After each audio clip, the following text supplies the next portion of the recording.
If you squint long enough looking through the sagebrush in this field, you can simultaneously see a new frontier amidst the Old West. Brandon Burgess, if you want to pop your hood, sits on the edge of it as the owner of the old McBrides on State Highway 171 in Moses Lake, Washington.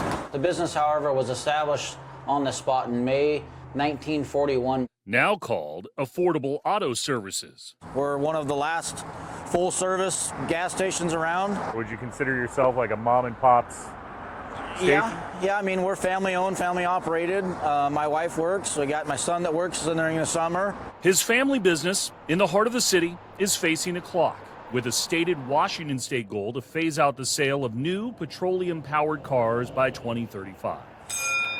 The problem with electric cars is not that people won't buy them. It's we can't produce enough of them right now. Washington's Governor Jay Inslee has joined other states across the country in publicly calling for a ban in 12 years.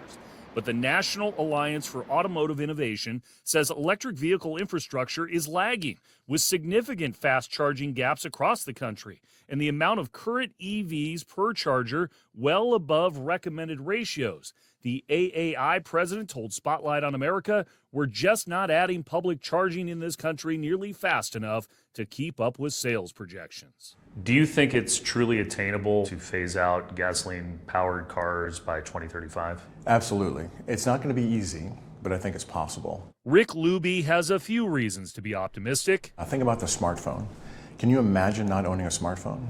The first iPhone just came out 15 years ago.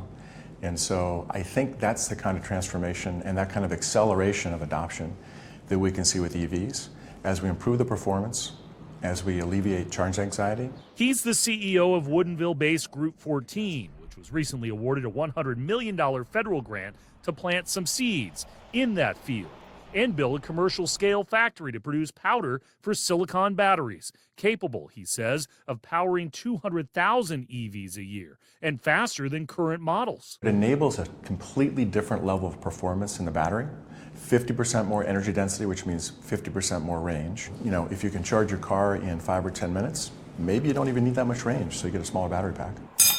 Back in Moses Lake, Brandon may be at the literal crossroads with his view of the future and connection to the past. You're like somewhere in between there. We're going to have to adapt and to figure out a way to service both. 2035, do you think that's an attainable goal? To say 2035, no more gas vehicles or no more gas vehicles to be sold, we got a long way to go, I think. He wonders if the grid in such a small town will also be able to handle the demands. That's what we pride ourselves in, is taking the additional time to do the job right the first time. Which is why, at least from his vantage point, there will continue to be room for high tech, plus mom and pop too.